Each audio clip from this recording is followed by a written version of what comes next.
ली अपने बेटे के हाथ से वो रॉकेट लेके उसकी बैटरी निकालकर टेबल पर रख देता है। इसके बाद वो सभी घर के लिए निकलने लगे, लेकिन बो उस रॉकेट को साथ ले जाने की बार बार जिद कर रहा था। इसलिए रीगन चुपके से इस बिना बैटरी वाले रॉकेट को उसके हाथ में थमा देती है और वो भी स्टोर से बाहर आ गई। पर तभी उस बच्चे ने रॉकेट की बैटरियां भी उठा ली। इसके बाद ये चारों लाइन से घर की तरफ निकल पड़े। तब हम देखते हैं कि रोशनियों से चमकने वाला ये शहर कभी गाड़ियों के शोर और इंसानों की भीड़ से भरा रहता, मगर आज ये शहर पूरी तरह से वीरान और सन्नाटे में डूबा हुआ है। यहाँ इंसान तो दूर बल्कि परिंदों की भी आवाज नहीं सुनाई देती। हर तरफ एक खौफनाक सी खामोशी छाई हुई है। पूरी दुनिया में अब कमतर ही लोग जिंदा बचे हैं, जिनमें ये 5 लोग भी शामिल हैं। यहाँ हम देखते हैं कि उन्होंने लाइन से अपने घर तक रेत बिछाया हुआ है और ये लोग इस पर नंगे पांव चल रहे थे ताकि कदमों की भी आहट न हो। वहीं मासूम बो रीगन के पीछे था। वो रॉकेट को लेकर बहुत खुश था। तभी बो ने रॉकेट में बैटरी लगाकर उसे ऑन कर दिया, जिससे उस रॉकेट में म्यूजिक बजने लगा। रीगन सुन नहीं सकती थी, इसलिए आवाज पर उसका ध्यान ही नहीं गया। लेकिन जब ली और एवलिन ने उसे सुना तो वो दोनों बहुत ज्यादा घबरा गए। तभी अचानक घने जंगलों के बीच से निकलकर गोली की रफ्तार से भागता एक खौफनाक मॉन्स्टर बो की तरफ बढ़ने लगा। ली जल्दी से खिलौने को बंद करने के लिए बो की तरफ तेजी से दौड़ता है, लेकिन तब तक बहुत देर हो चुकी थी। वो मॉन्स्टर बो को अपने साथ ले गया। उसके बाद हमें 1 साल के बाद का सीन दिखाया जाता है। ली और उसकी फैमिली ने इस हालात में जीना सीख लिया था। ली ने अपने घर में एक रिसर्च रूम बना लिया था, जहां उसने उस मॉन्स्टर के बारे में पूरी जानकारी हासिल कर ली थी। यहाँ हमें पता चलता है कि वो खौफनाक मॉन्स्टर जो बिल्कुल धीमी सी आवाज को भी कई किलोमीटर दूर से डिटेक्ट कर लेता है। अच्छी बात ये थी कि वो मॉन्स्टर पूरी तरह से अंधे थे, लेकिन उनकी सुनने की ताकत इतनी तेज थी कि वे हवा में जरा सी वाइब्रेशन और धीमी से धीमी आवाज को भी महसूस कर सकते थे। अगर कोई इंसान जोर से सांस भी ले तो उसे भी महसूस करके ये मॉन्स्टर बिजली की रफ्तार से उसकी ओर दौड़ पड़ते थे और उस इंसान को कुछ ही सेकंड में खत्म कर देते थे। साथ ही साथ इन मॉन्स्टर्स की चमड़ी लोहे से भी ज्यादा मजबूत थी, जो उन्हें बंदूक की गोली और किसी भी हथियार से प्रोटेक्ट करती थी। दरअसल आज से 1 साल पहले ये मॉन्स्टर स्पेस से आए एक मेट्रॉइड के जरिए इस धरती पर आए। ये मॉन्स्टर्स इतने ज्यादा तेज रफ्तार थे कि कुछ ही वक्त में ये पूरी धरती में फैल गए और इस दुनिया से लगभग सभी इंसानों का नामो निशान मिटा दिया। इन मॉन्स्टर्स से बचने का सिर्फ एक ही तरीका था और वो था बिल्कुल शांत रहना, जो कि ली और उसकी फैमिली ये राज जान चुके थे। इसलिए उन्होंने खुद की पूरी तरह से सेफ्टी कर ली थी। ली ने अपने घर के चारों तरफ सीसीटीवी कैमरास लगा दिए थे ताकि मॉन्स्टर के आने की खबर उनको लग सके। साथ ही उसने सीढ़ियों और रास्ते में कदम रखने वाली जगह पर एक खास तरह के निशान लगाए थे ताकि उन क्रीचर्स को उनकी पैरों की आहट भी न आ सके। और ली ने अपने घर में एक अंडरग्राउंड बंकर भी बनाया था, जहाँ ये इन मॉन्स्टर्स पर रिसर्च करता था। उसने ये भी पता लगा लिया था कि इस इलाके में कुल 3 मॉन्स्टर मौजूद हैं। अब ली उन मॉन्स्टर की कमजोरी के बारे में जानने की कोशिश कर रहा था। साथ ही साथ ली रेडियो के जरिए पूरी दुनिया में हेल्प का सिग्नल भेज रहा था, लेकिन अब तक उसका किसी से भी कांटेक्ट नहीं हो पाया था। यहाँ हमें पता चलता है कि एवलिन प्रेग्नेंट है और जल्द ही वो एक बच्चे को जन्म देने वाली है। अब क्योंकि ये बच्चा पैदा होने पर रोने लगेगा, इसलिए उन्होंने अपने आने वाले बच्चे के लिए एक साउंड प्रूफ बॉक्स बना लिया है ताकि जब भी अगर बच्चा रोए तो उसके मुंह पर ऑक्सीजन मास्क रखकर उसे उस बॉक्स में छुपा दें, जिससे उस मॉन्स्टर को बच्चे की रोने की आवाज नहीं आएगी। इस मुश्किल हालात में मॉन्स्टर से बचने के लिए रेडी रहना बहुत जरूरी था, लेकिन ली की बड़ी बेटी रेगन सुन नहीं सकती थी और ये कमी उसके लिए एक बड़ी मुसीबत बन सकती थी। इसलिए ली इसकी इस कमी को दूर करने की कोशिश में था। ली अपनी बेटी रेगन के लिए एक कॉक्लियर हीरिंग एम्पलीफायर बनाता है और ली वो एम्पलीफायर रेगन को दे देता है। लेकिन रेगन इस एम्पलीफायर को लेकर खुश नहीं थी, क्योंकि उसे लगता था कि हमेशा की तरह ये एम्पलीफायर भी काम नहीं करेगा, क्योंकि ली अपनी बेटी रेगन के लिए पहले भी कई एम्पलीफायर बना चुका था। इसलिए रेगन पहले तो इस एम्पलीफायर को गिरा देती है, लेकिन जब वह उस एम्पलीफायर को टेस्ट करती है तो ये एम्पलीफायर काम कर रहा होता है। बाहरी दुनिया की आवाज सुनते ही वो खुशी के मारे रोने लगती है और साथ में रेगन को अपने छोटे भाई की याद भी आती है। रेगन आज भी खुद को अपने भाई की मौत का जिम्मेदार ठहराती है। इससे लगता है कि अगर उस दिन वो अपने भाई को टॉय रॉकेट नहीं देती तो आज उसका भाई जिंदा होता। रेगन अपने पिता के काम में हाथ बटाकर खुद को साबित करना चाहती थी, इसलिए रेगन अपने पिता के अंडरग्राउंड बंकर की तरफ जाने लगती है, लेकिन तभी उसके पिता उसे रोक लेते हैं और उसे अंदर जाने से मना कर देते हैं, क्योंकि 1 साल पहले रेगन के अपने छोटे भाई को टॉय रॉकेट देने की गलती की वजह से अब वो रेगन पर बिल्कुल भी भरोसा नहीं करता। उसे डर लगता है कि नीचे अंडरग्राउंड बंकर में माइक्रोफोन, रेडियो और भी कई सारी चीजें हैं। अगर गलती से भी रेगन का हाथ किसी ऐसी चीज के साथ लग गया जो साउंड क्रिएट करती हो तो हमारी जान खतरे में पड़ सकती है। अगले दिन ली अपने बेटे मार्कस के साथ मछलियां पकड़ने नदी पर जा रहा होता है। रेगन भी उनके साथ जाना चाहती थी। रेगन ली से रिक्वेस्ट करती है कि प्लीज मुझे भी अपने साथ ले चलो, पर ली ने उसे अपने साथ ले जाने से मना कर दिया। वो रेगन से कहता है कि तुम्हारी माँ घर पर अकेली है, इसलिए तुम घर पर अपनी माँ का ख्याल रखो। जिसके बाद ली मार्कस के साथ नदी की तरफ निकल गया। ये बात रेगन को बहुत ज्यादा बुरी लगती है और वह नाराज हो जाती है। उसे लगता है कि उसके पिता उसे प्यार नहीं करते, इसलिए वह अपना बैग पैक करके वह भी घर से कहीं निकल गई और सीधा उस जगह पर आई जहाँ पर उसके भाई को मॉन्स्टर ने मार डाला था। वह अपने भाई के कब्र के पास लेटकर रोने लगती है और कुछ ही देर में यहीं पर रेगन की आंख लग जाती है। दूसरी तरफ एवलिन घर पर बिल्कुल अकेली थी। कुछ देर बाद वो बेसमेंट से कपड़े धोकर उन्हें बोरी में भरकर बाहर ले जा रही थी। तभी सीढ़ी पर लगा एक कील उस बोरी में फंसकर सीधा हो गया। वह नुकीला कील ठीक उनके पैर रखने की निशान पर था, पर एवलिन उसे देख नहीं पाई। उधर ली और मार्कस मछली पकड़ने में लगे थे। कुछ देर बाद ली अपने बेटे मार्कस को एक झरने के पास ले आता है और ली अपने बेटे से कहता है कि यहाँ तुम बात कर सकते हो, क्योंकि पानी के झरने की वजह से तुम्हारी आवाज उसमें हाइड हो जाएगी और तुम्हारी आवाज उस मॉन्स्टर तक नहीं पहुंच पाएगी। अब तुम खुलकर बात कर सकते हो। वो दोनों झरने के पास बैठकर बातें करने लगते हैं। मार्कस पूछता है क्या वो बो की मौत का जिम्मेदार रेगन को मानते हैं, जिस पर ली जवाब देता है कि जो कुछ भी बो के साथ हुआ उसमें किसी की भी गलती नहीं थी। लेकिन मार्कस ली को बताता है कि रेगन आज भी बो की मौत का जिम्मेदार खुद को ठहराती है, इसलिए तुम्हें रेगन को ये बात बतानी चाहिए कि उस दिन तुम्हारी कोई गलती नहीं थी। इसी दौरान एवलिन ने अपने मर चुके बेटे की तस्वीर लिए उसकी याद में आंसू बहा रही थी। तभी अचानक उसे लेबर पेन शुरू हो गया, यानी कि उसकी डिलीवरी का टाइम आ चुका था। वो फोटो फ्रेम हाथ में लिए हुए जल्दी से बेसमेंट की तरफ जाने लगी, पर तभी सीढ़ियों से नीचे उतरने की जल्दी में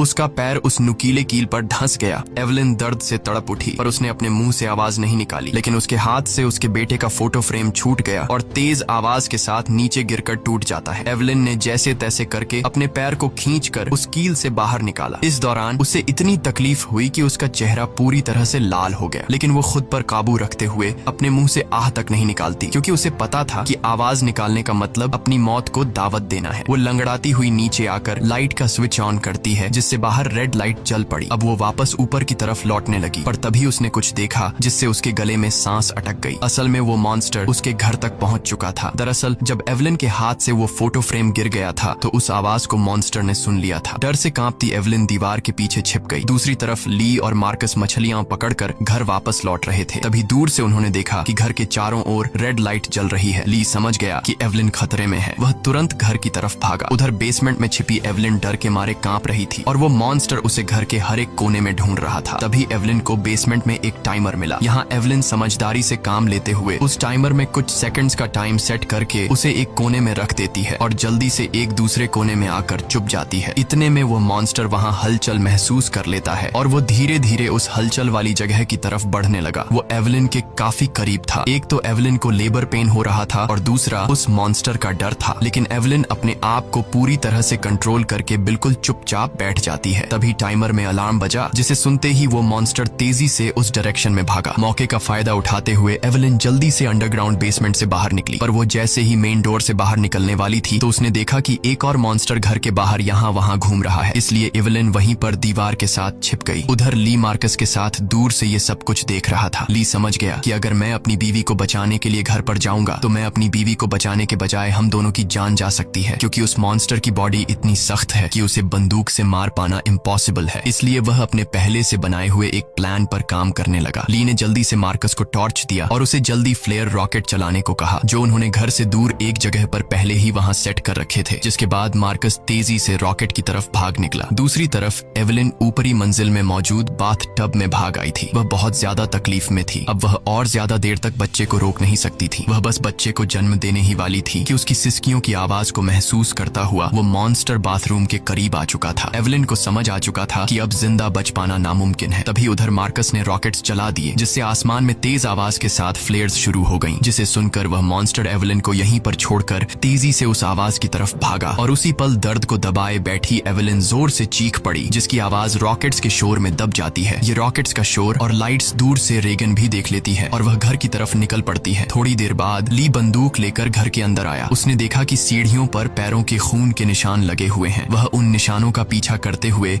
बाथरूम तक पहुंच जाता है। वहां पहुंचकर वह देखता है कि बाथ टब खून से लाल है। वह समझ गया कि एवलिन भी उस मॉन्स्टर का शिकार हो चुकी है। वह आंसू बहाता हुआ वहीं बैठ गया, पर तभी शावर शावर रूम के कांच पर किसी ने हाथ रखा। वह कोई और नहीं बल्कि एवलिन ही थी। एवलिन ने इस मुश्किल हालात में भी खुद को संभाल कर एक बेटे को जन्म दिया था। एवलिन को जिंदा पाकर ली की आंखें खुली की खुली रह गईं। अब इससे पहले कि बच्चे की रोने की आवाज आती, ली तुरंत एवलिन और बच्चे को उठाकर अंडरग्राउंड रूम में ले आया, जिसके बेसमेंट में उन्होंने बच्चे के लिए साउंड प्रूफ बॉक्स बनाया था। लेकिन बेसमेंट में घुसने से पहले ही बच्चे ने रोना शुरू कर दिया, जिसे सुनकर वो मॉन्स्टर तेजी से उनकी ओर आने लगा। ली जल्दी से अंडरग्राउंड रूम में घुसा और दरवाजे को एक मोटे मैट्रेस से ढक दिया। ली ने फौरन बच्चे के मुंह पर ऑक्सीजन मास्क लगाया और उसे बॉक्स में बंद कर दिया, जिससे उसके रोने की आवाज बंद हो गई। तब जाकर उन दोनों ने राहत की सांस ली। यहाँ ली अपनी वाइफ एवलिन को बताता है कि मैं इन क्रीचर्स की कमजोरी जान चुका हूँ। अब जल्द उनके लिए मैं एक औजार तैयार करने वाला हूँ, जिससे ये क्रीचर्स हमारा कुछ नहीं बिगाड़ पाएंगे। इसी दौरान दूसरी ओर रेगन भी घर लौट रही थी। तभी उसे खेतों के बीच एक लाइट जलती हुई नजर आई। रेगन जल्दी से उस लाइट के पास आने लगी, लेकिन वह इस बात से अनजान थी कि एक मॉन्स्टर उसकी कदमों की आहट से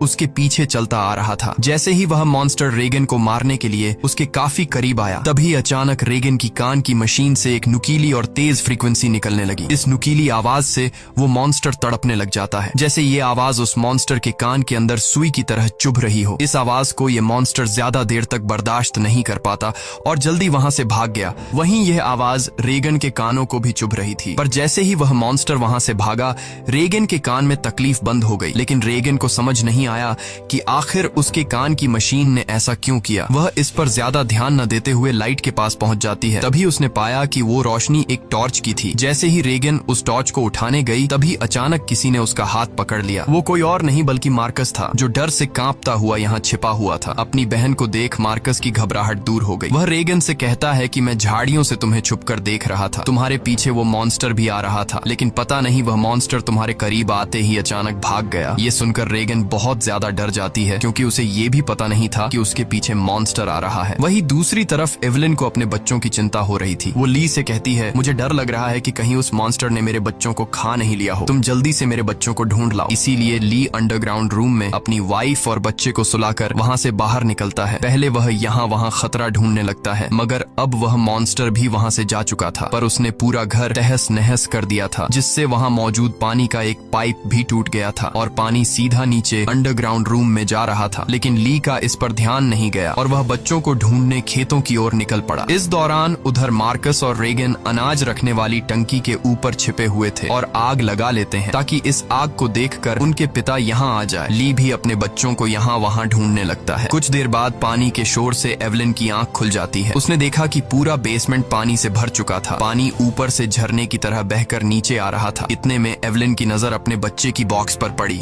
वह बॉक्स खुला हुआ था, पर वहाँ से बच्चे की जरा सी भी आवाज नहीं आ रही थी। एवलिन जैसे ही बॉक्स के पास जाने लगी, तभी उसे बॉक्स के पास ही सामने से एक मॉन्स्टर नजर आया। उसे देखकर एवलिन बहुत ज्यादा घबरा गई। एवलिन को लगा कि शायद मॉन्स्टर ने उसके बच्चे को खा लिया है, क्योंकि एवलिन को वह बॉक्स तो नजर आ रहा था, लेकिन वह बॉक्स उससे काफी दूर था, इसलिए वह बॉक्स के अंदर देख नहीं सकती थी कि बच्चा अभी भी जिंदा है या फिर मॉन्स्टर ने उसे खा लिया। इसलिए वह धीरे धीरे बॉक्स की तरफ बढ़ने लगी। तभी वो मॉन्स्टर भी पानी में उतर जाता है। लेकिन एवलिन जब बॉक्स के करीब पहुंची तो उसने देखा कि उसका बच्चा सही सलामत है। खुशकिस्मती से बच्चे ने आवाज नहीं किया था, जिस वजह से उसकी जान बच गई थी। वह अपने बच्चे को लेकर एक कोने में आकर चुपचाप खड़ी हो गई, पर वो मॉन्स्टर मौत बनकर एवलिन के पास ही मंडरा रहा था। अगर बच्चे के मुंह से जरा सी भी रोने की आवाज निकलती तो उनकी मौत पक्की थी। दूसरी ओर रेगन और मार्कस अपने पिता का इंतजार करते करते थक चुके थे। रेगन को लगता है कि उनके पिता उन्हें बचाने के लिए नहीं आएंगे। अब वह अकेले ही घर जाना चाहती थी, लेकिन मार्कस को अपने पिता पर पूरा यकीन था। अपनी बहन को जाता देखकर